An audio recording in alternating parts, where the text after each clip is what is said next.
everybody. Welcome to another Mentoring panel, a career path panel. Today we have with us Saloni. Okay, so hi everyone. Thanks so much for having me. My name is Saloni, as Aishara said, and I'm currently in my final year of medicine, and I study at the University of Buckingham, and I'm currently based in the UK, and I work at a hospital in Milton Keynes, which is about 30 minutes from central London. It varies so much because obviously it depends on medicine. Obviously, you do different specialties, and it depends on what you're doing. But I'll maybe tell you about a day that I'm doing right now because that's something I can remember, hopefully. So I'm doing my obs and gynae rotation, which is obviously delivering babies and looking at like women's health and things like that. So it's like reproductive health essentially. So a normal day, so like a day from last week would be getting to the hospital. So now medicine is obviously can be preclinical or clinical. And since I'm in my last year, I'm in clinical school, which basically means I shadow around like doctors and nurses and midwives, and I do little like jobs and try and help them in any ways I can, and basically prep myself for next year when I'll be doing those things independently. So on a day on labor ward, which is where women give birth, like normally I would get there for like 7, attend the handover, which is when you hear about patients on the ward and how they're doing. And then you go and look after a particular patient. You can help with things like taking blood, so checking her observations and making sure she's doing okay. And you stay for the delivery and just make sure like the paperwork's done. And then you just like hand over to the next team before you leave, and then you come back. And then I usually come back. So a day on labor would be quite long. So it'd be about 12 hours. So I get home for 7 in the evening and then just do like self-study because obviously you need to still stay on top of things for exams and stuff like that. So that would be like a typical day, I think. So it depends on every med school, obviously. Everything like has their own system. But I think now everyone's kind of following the same, using Microsoft Teams or Zoom for some lectures online. So for us, we obviously had a preclinical for the first 2 years. And now these kind of couple of years are more, you spend most of your time at the hospital. However, for each block that we do, we will have a few lectures just to go over stuff with actual consultants who like run through topics with us, and those will be like over Teams or Zoom. So maybe like a handful a week, but not more than that. Like the majority of your time is meant to be there, so you can kind of take in as much as you can at the hospital. That makes sense. Okay, so that's an interesting question. So I was quite lucky because during COVID, I got to work as a healthcare assistant, and I just got to like do kind of busy jobs at the hospital and help out a little bit. So it's quite interesting. But since kind of before COVID, I think maybe the job roles as a med student hasn't changed as much because your primary job there is to learn. So you don't actually technically do that many things, but you do things to learn the skills so you can do it independently eventually, if that makes sense. So maybe not as much. It's just opportunities are obviously fewer because there are fewer patients and there's like loads of patient safety stuff, so they can't have as many people. And I'm just trying to think what else has changed. Possibly not a lot. I just think there's more stuff that's virtual. So obviously there are clinics that are like on telephone or Zoom calls, and you just don't, maybe like getting to actually examine a patient is like those opportunities might be limited a little bit. But they do like anything they can to try and compensate. So we have like, they hire actors and companies to come in and we like socially distant to like examine them to make sure, you know, we can still actually have the feel of a real patient. So I feel like it is a bit of a challenge, but the kind of thing that they want us to remember is we still do have to graduate next year because they need a certain number of like doctors to graduate at the end of each year. So I'm being positive about it. It's just the like sheer quantity of it because there's so much, and you just get like super overwhelmed by the fact that you need to know all the stuff. And in the hospital, like someone will kind of like pick on you and ask you a question that you've like looked at in first year, and you're like, oh wait, like how do I need to remember that? So I think sometimes that can be a bit of a challenge with me because I like to remember like these random details that I'm not even sure I need to know about. I'm like, what is that blood vessel called? So sometimes it's a little bit of that. So just like quantity, and I know I wish I could like be more efficient and learn more. And the second thing I think is that can be a bit of a challenge for me sometimes is, so with medicine in the UK, you can obviously just do med school, give your exams, kind of focus on whatever. But obviously when you work in something like healthcare, everyone kind of tries to encourage you to do some research, and they try and get you to publish a paper and work on a bunch of other like extracurriculars to, in some sense, it's to make your kind of CV look more sparkly and look good. But in the grand scheme of things, obviously you want to contribute to like advancing science and doing whatever you can to, especially with COVID, because you have so much exposure to patients and things like that. So that can be quite overwhelming because I started like a society in at university to think about like academic medicine, and I've been working on like research papers, and the workload gets a little bit intense sometimes because you do like a 12-hour day on labor ward and you come home and you're like, oh great, I have 3 hours of studying and like another couple of hours of research. It's like, when am I gonna call my mom? So it's just that's something that can be a little bit challenging. But I think that's probably true in any kind of like situation where you're kind of in between working and kind of still finishing off some bits of study, or you're doing a bit of it. So it's just finding a balance, and that's probably a little challenging sometimes. Yeah, so the thing with the US is my older brother went to Brown, so he did his undergrad in the States, and he's 5 years older than I am, so he's already kind of like towards the end of finishing by the time I was in TISP. And I did consider it. However, the idea of pre-med never really appealed to me. So I think I was just pretty clear that I want to do undergrad medicine, and I didn't really want to do those like accelerated med programs in the States. And so I did give it a bit of thought, but then I realized like I was born in the UK, I like it here, I'm like familiar with like things, a little more familiar with things here. And I always thought that that was kind of the place I wanted to train in. And the education here is like extremely, I think it's excellent. So I think I definitely did want to come back. And with regards to things, I think I changed. I think the thing I did was I did speak to plenty of people while I was applying, but I remember at that point, like UK medicine applications are a lot earlier than anything else in the year. Like they begin before people start applying to the US, and it can seem a little bit daunting if you're doing it by yourself. Because in my year group, I think there was just a couple of other people with me, and that's not a lot of people if you think about how many other people apply to like the US and things like that. So I think like talking to people and just getting more experience as to what their application process is like, and this obviously helps so many people, which is great. But I didn't have that, so I'd like randomly email people my mom kind of knew, or I'd email people I saw on like websites, and I'd be like, hey, can I call you for like 10 minutes and ask you these questions? Because medicine interviews have like little MMI stations or whatever they may be, but they actually have like the interview element that maybe a lot of applications don't have.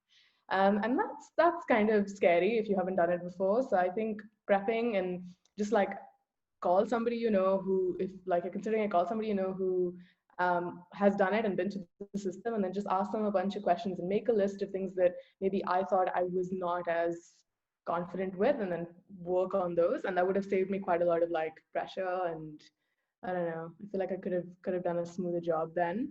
But and I can always look back and think of things I didn't do as well. So Yeah. yeah. Yeah, so that's a good question, because I think the one piece of advice I got before I started applying was, if you're not sure, don't apply there, like to the country, like go to the US, do pre-med, do like biology or whatever, do biochem, and like figure out whether you actually want to do medicine, because it's quite like demanding and challenging and stuff.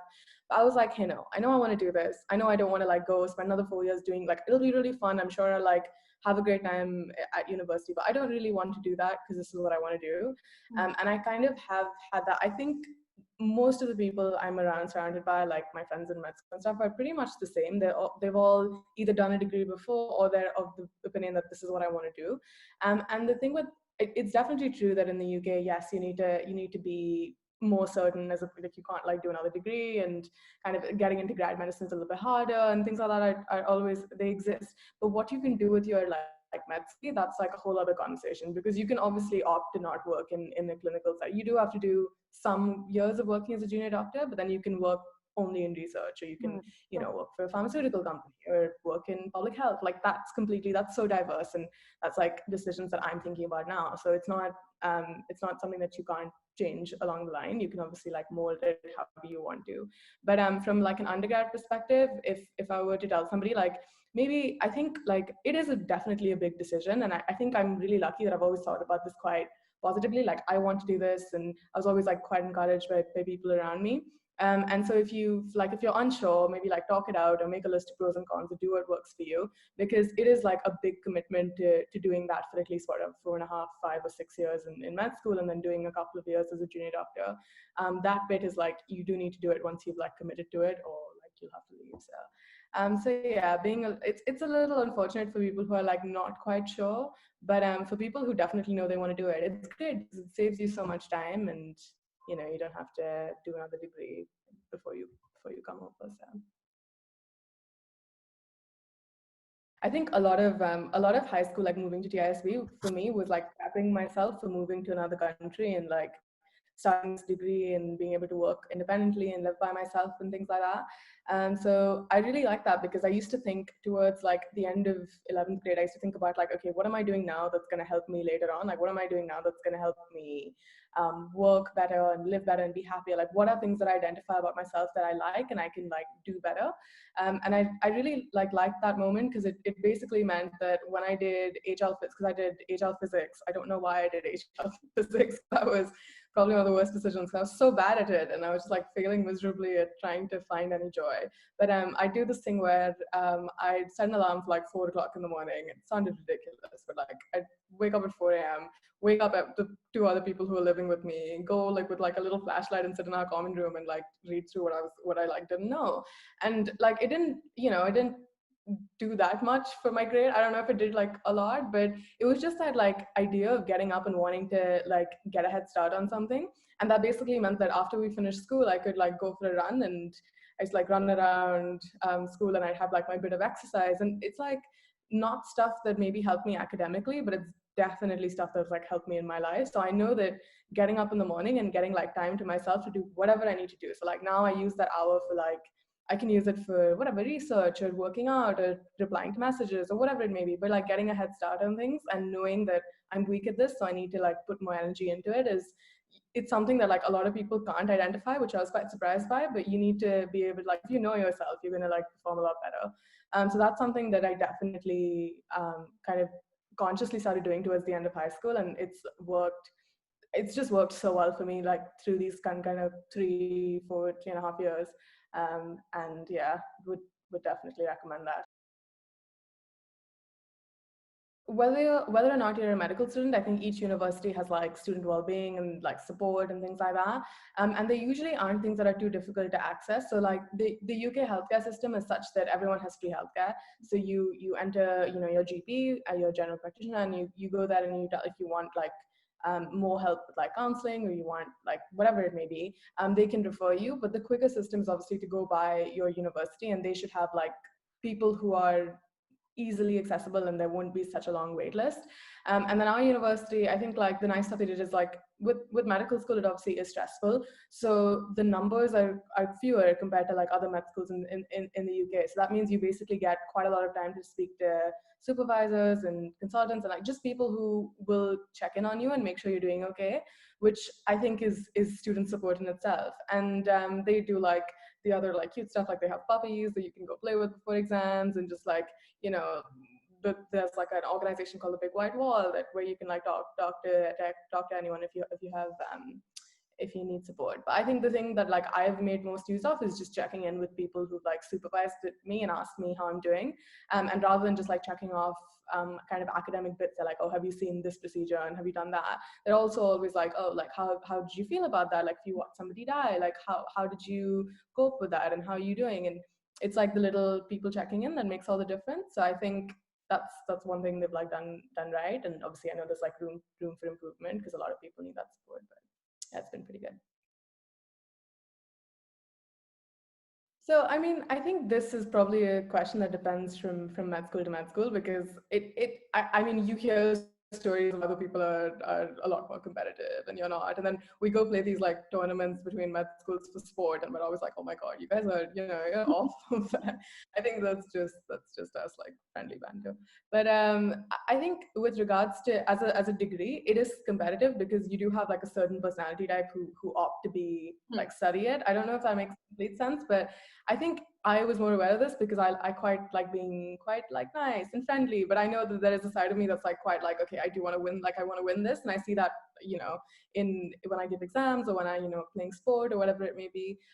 So I think that does exist. However, I think a lot of medicine is like working in a team, because you're learning how it doesn't matter if you're like the best person in the whole room, because if you can't get other people to work with you, you're going to lose. Like that's just how the system is.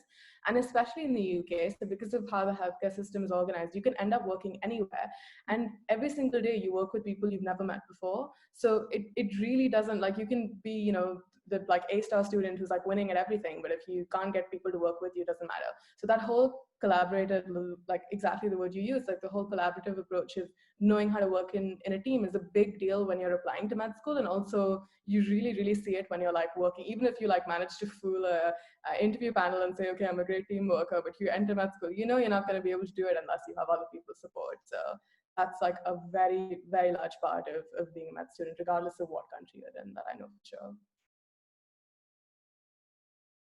So the university is in Buckingham, which is like a little town that's outside of London. But you, with regards to hospital placements in clinical school, you have a few options, and you choose where you want to go. That's a great question, because I think a lot of people have this question when they apply to med school. I think like in the US, maybe it's a little bit different because where you go may matter a little bit more.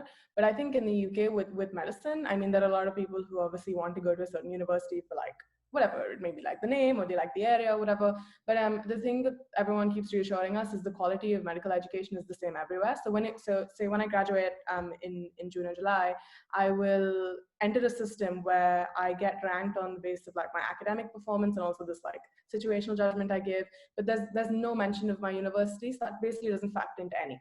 So your university name like doesn't really do much for you. I'd probably just like contributes to what sort of doctor you become and what sort of environment you're placed in. But then in clinical school, you're obviously based in a hospital, which is a really different like learning environment to a university, because they can't control how patients are going to be. So it doesn't matter, you know. And there are different types of hospitals. There's smaller like district general ones. They're massive like, you know, secondary tertiary centers. But it just depends on what sort of experience you're going to get. Because as a med student, it doesn't matter if you're in like the fanciest place. You just want someone who's going to teach you like well and like make sure you're not super overwhelmed by everything like going on around you. So whether you're like in the heart of the city or you're in a tiny district general hospital, I think the quality of education is what matters more when you're a med student. I think that. And now that I'm trying to think about decisions I want to make next year, whether I want to live in a city or I want to work in a smaller hospital again, that's probably where I would factor in a bit more. But as a med student, I mean, you can think about whether I want to live in the center of London, I want to live like that amazing life of, you know, being around things and things going on around me all the time. That's a different decision. But with regards to like quality of education and the kind of experiences you have, I feel like it's going to be variable from day to day. So yeah. So with med school, you have different types of exams. So you have, so obviously you have like exams when you enter into med school, and you have exams that you give, which are like written exams. And then the big factor in all medical schools all across the globe are usually OSCEs, which are mini stations where you do like a task, and you prescribe a drug, or you examine a patient. And those you usually have like whatever, between 10 and 12, and you have to pass a certain amount to pass. And that's like a set kind of part of your exams, especially in clinical school, wherever you are. So I mean, you're right. I think you do need to be self-aware, and you need to know, like, oh, am I bad at standardized testing? Am I good at it? Like, whatever, because it might decide whether or not you get into med school, or, you know, what sort of decisions you make. But when you're actually in med school, I think it's kind of coming back to what I was saying. So it's two things. It's one, the sheer quantity of things that usually like gets to people. It's more like, okay, I have this exam, but it may not be about a specific subject. It's just about like everything I've done. Like when we walked into med school on our like second or third day, somebody said, oh, when you give an exam, it's everything you've learned from day one. And that's quite a lot of like pressure to put on somebody. So we're like, okay, well, I should be listening. And then I think the second thing is, I don't know how many people actually feel this, but I think the second thing for me is the minute, whether or not I pass an exam, that's usually secondary, because the first thing I think about is when I graduate next year and I'm alone on a night shift and a bleep goes off and I need to go look after somebody, and like that I'm by myself looking after them. Like, am I confident that everything I've done so far and all the like books I've read and all the like exams I've taken have prepared me for this point? I think it's more that feeling where I want to be confident that I will be able to look after somebody, as opposed to saying I'll be confident I'll pass my next exam. And people don't often look at it that way, because they just want to get on, because exams are horrible. You just want to get done with them and like move on and stuff. But I think that's the thing with medicine, because you really need to think about, am I capable? Like, is this preparing me for something, or am I just learning it for the sake of learning? And yeah, like exams can definitely be daunting. I don't know if we have more exams than other degrees and stuff. And I know a lot of other degrees have like essays to write and projects to make. And with medicine, like every day feels like an exam when you're like on a ward round and some consultant's like yelling at you and asking you to like tell them the answer to something you learned like at some point at midnight in first year. You don't know when. So it just depends. But again, like coming back to that whole thing about self-awareness, like if you know what you're not good at, you can make more of an effort to work towards it. And I'm a firm believer that like it's not something that's completely impossible, because like I said, the actual like content isn't hard, it's just the sheer volume of it. So yeah, so I think I made this decision before I came to DISP. So it's probably not.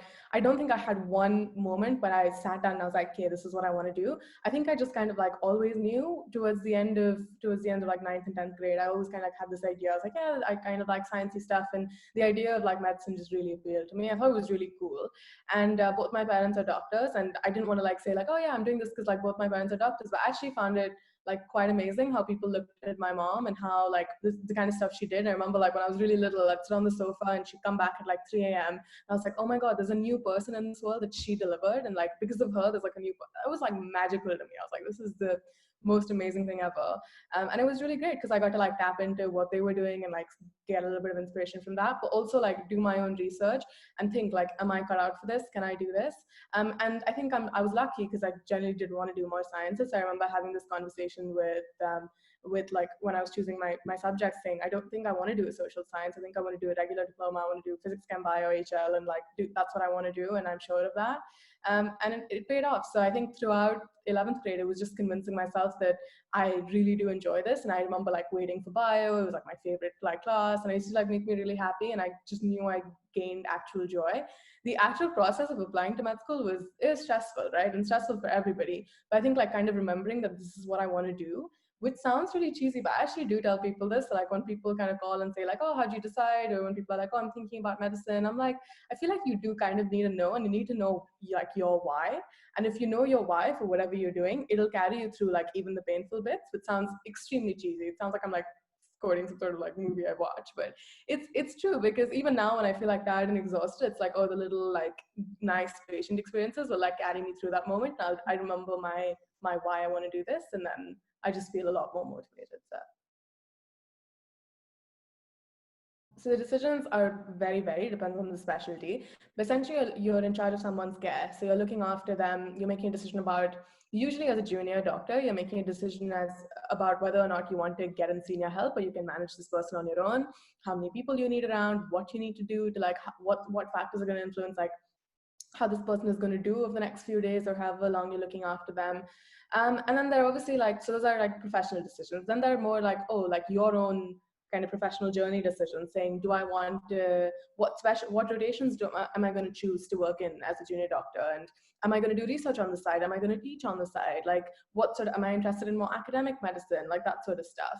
And then it's also kind of that there are a lot of decisions you make which are based on what sort of like balance do I want in my life. So you can work as, say, okay, well, now I've started my first year as a junior doctor and I know I only have 2 years of this, and after that I will have to apply to like a specialty program, which is residency in the US essentially. So you need to think about it and say, okay, well, if I want to apply and be a surgeon, I have to give a set of exams. You need to like prep yourself to study for it. So it's really diverse. But I think the biggest transition is obviously you're no longer a student, you're no longer the person in the back who's just there to learn. You're more like, oh, I'm in charge here, and I get to like, I'll look after this person and get somebody who has more kind of expertise if I need their help. And that's probably the biggest decision, because knowing the right time to get help and knowing the right time when someone needs to intervene is like what they kind of need you to learn. So even if you don't know everything, if you know when you need to get help, you'll be fine. So that's the biggest decision, I think. So I really enjoyed preclinical bits. So I liked it. However, I always knew that's not what I was here for. I was like, I'm here for like the actual stuff. I want to be in a hospital. I want to be in that environment around people. So I love talking to people, and it makes me feel really good when, you know, I can do anything. So in like first and second year, it used to be like, oh, handing them a tissue, or, you know, getting them a glass of water if they were upset, or like holding their hand if they were scared, and like whatever it may be. It was all the little stuff that would like really make my day, because, you know, I think we've established I'm quite a cheesy person now. So I'd make like little lists of things that have gone well, and I'd ask patients for feedback, and I'd get like a little album on my phone where I'd screenshot good bits of feedback that people have thought about me, or like how I'm working, and I'd put it in a folder. And on the really like off days when I was like, oh, like 12 hours, I'm so tired, everything aches, you know, I haven't called my mom in like 3 days, I'd like look through the folder and just feel really good about it. So I think patient experiences are probably the highlight of most medics like journey, I think, because just like knowing that you're actually doing something that can help somebody it's a really good feeling, and that's pretty much my why. So I think if I can, gain inspiration from it, and that's also the reason I'm doing it, just works out to be this really like fun circle where I just get to be, it's quite rewarding. And yeah, I mean, as of late, obviously since I'm in obs and gynae, I get to like assist with delivering babies, and oh my god, it's so cute. It's really hard to like pretend like I'm actually doing something. I'm just like playing with their little fingers. So I think when I was in TSP, I had like, I know a few things like made me a little bit stressed, but generally quite like a happy-go-lucky, carefree person. But the idea of like some things like, oh, like a big exam, or like my friends not doing so great, like it would make me really like sad and like would bring me down. And then I always realized that a few things that like really got me out of it was like things like working out or calling my family, and it was just stuff that I know I didn't like, really feel like doing at the time, but then I really like started doing it. And then with med school, I think the first couple of years was like, it felt a little bit weird, right? Because it was kind of like, oh, I just did the IB, which is like horrible and rigorous. And now I'm like starting med school, which is also like pretty rigorous. But like the idea of giving written exams wasn't so bad for me. I think it was more like giving practical exams and going in and like being around patients, and like, what if I'm around someone and they don't like, they don't want me in the room or something like that. And that used to cause a little bit of stress. And I like really thought about how I want to look after myself and what sort of decisions I'm gonna. Again, it's the same thing. Like, what decisions am I gonna make now? They're gonna set a foundation for when I'm working. So I basically wanted to start doing things that are gonna be like second nature to me. So the minute I get upset in 2 years time, I want to know that I have a system. If I'm like, it's been 12 hours and maybe somebody died, or it's really sad, I haven't, I feel sad, like even now COVID times, I haven't seen my family in like a year. Like, how am I going to cope with that stuff when it really, like, when I'm at my lowest? And I think it's just this is obviously like different for everybody, because I'm sure everyone has their own system. But for me personally, I used to do little things like go and play with the pups at university, because want to be around animals and that sort of stuff. And then call my parents and like be in touch with them and let them know what's happening. Things like meditating, because like I didn't realize. I used to say like, oh, you kind of say it to patients. You're like, oh, maybe you should try like, reducing your stress. And you're like, what does that include? And using Headspace and things like that, which is like really works for me. And I actually find it really funny, because last weekend I was having a rubbish week, and I felt really like low about something. I think it was like needed to do another couple of hours of work, and like it was like an instinct that I pulled up Headspace on my phone. I didn't realize I was doing it, and I looked at it and I was like, oh yeah, like that's what I'm gonna do now, because I know I need to like pick myself up a little bit. And like working out and finding a balance for working out. Often for a lot of people, they're just like, oh, but like, why aren't you tired and don't you want to do it? But I think like I really do a lot of it for maintaining that like sanity, and knowing that at the end of the day, regardless of whether it's a 12-hour day or it's a 3-hour day, I'm still gonna make time for myself and like put myself first in that aspect. And so that's probably been like a big thing, and I've really given it quite a lot of thought, because I know for a fact that it's not an easy degree, it's not an easy job at all. But I always want to be able to retain like a personal touch when I'm doing something. I don't want to just be another kind of doctor, another face, or whatever it may be in the future. I want to be I want to remember my why and just like still be kind and empathetic. And I can only do that and do that authentically if I'm looking after myself. So I think the like tips and tricks that work for everybody, but those are probably mine. So I've kind of gone back and forth quite a lot. I made a list of specialties, and I was like, okay, I'm going to eliminate the ones that I don't want to do. And then I eliminated all of them, and I had to restart again. So that was a good start. I was like, okay, maybe not. So with regards to like areas of interest, I know that the more I've taken on research work, and I'm learning more about like how to, publish my paper or whatever I'm trying to do, or like run a conference, I have realized that that's not what like I love. That's not like doesn't include my why, because my why is usually like being around patients. So I think that the side of medicine I want to do will be clinical medicine, which is like working in a hospital or being that sort of stuff. And I'm sure I'll want to do stuff on the side, but that's kind of going to be my main focus. With regards to what sort of medicine, it depends. I think it changes. Like my answer changes from day to day. So I'm not even gonna try and attempt like a specialty, because everything I do now, I'm like, oh wait, it seems kind of cool. Maybe I could do this. I'm just like, I can't change my mind in 4 weeks. But yeah, so that's kind of the whole thing that ties into why I want to do medicine, is to like be involved in patient care. And because I want to be involved in patient care, I don't want to be in clinical medicine. However, having said that, regardless of, I think this is regardless of country, working in like research and wanting to like put out stuff that actually like helps you advance science in whatever like little sense it may be, is useful. And that's stuff that I want to do alongside. I want to be able to teach because that's like something I love, and I want to get better at, and want to like really contribute to somebody else having like an aha moment. It's just a really good feeling.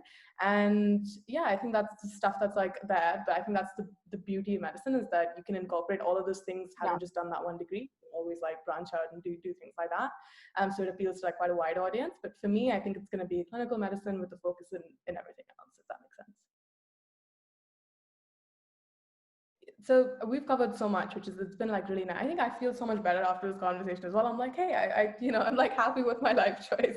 But I think the one piece of advice is that you're always, I think medicine is one of those things where I think you find this with a lot of degrees, but people that you'll find a lot of like people who are going to tell you it's like really tough and it's like long years. They'll be like, oh, you have a long way to go, or like whatever it may be. Or like even if you're in pre-med and you have to, whatever, in the States and you have to give exams, and people are going to be like, oh, it's so difficult when you're an international student and whatever. But I think the truth is, this is regardless of what you do. And again, it's going to sound cheesy and like I'm singing a song, but if you really want to do something, you just need to like just get out and do it. And like, don't, I think like you can talk to a bunch of people and people can tell you what they think and stuff. But at the end of the day, if like you really want to do something, they'll always be, they might be like, you might have to take the back door to get in and start there. But if it's what you really want to do, like, it's one of the like best decisions I've made to date. I know for a fact that like I wouldn't change this for the world. I, even on the really stressful days, I know that, you know, my why keeps me going. And so even when people can be a little bit discouraging sometimes, which I've had quite a lot, it doesn't matter, because it's your decision at the end of the day. So, you know, you're making a decision for yourself, and that's regardless of what you choose to do. So that's probably a big one. And like you can have like people who are encouraging and motivating and let you know that you can do this. But if you don't believe that yourself, you probably won't really get very far. So it's worth kind of really thinking about like tapping into that self-awareness and really like seeing whether this is what you want to do. Shadow somebody, go to a hospital. If, I mean, obviously now things are a little bit crazier, but I know people have a bunch of programs virtually where you can shadow people on Zoom or Teams or whatever, and try and get as much experience and see if like this actually appeals to you. Like, does the sight of blood make you want to pass out? That's probably like basic simple things that you can do. And you know, what do you like about it? Is the workload, like, are you a good exam taker? Is that the workload that you want to have? And is this what you really want, or is this what somebody else wants for you? And that's a big one that I like asking people when they're talking to me on medicine. I'm like, oh, if your parents are doctors, it's quite easy to kind of fall into that trap and be like, yeah, maybe I should do it. Like, yeah, family business, I guess. But it's not, because it's like you're committing your life to it. And yeah, if you really want to do it, I'm sure you will. And I'm glad, you know, you guys are helping, which is great. And I'm always reachable. Can give you my email or whatever. And yeah, I'm more than happy to chat to anybody who feels like, you know, they're considering it. But yeah, it just helps if you know you want to do it, regardless of what other people around you say. So that's my piece of advice.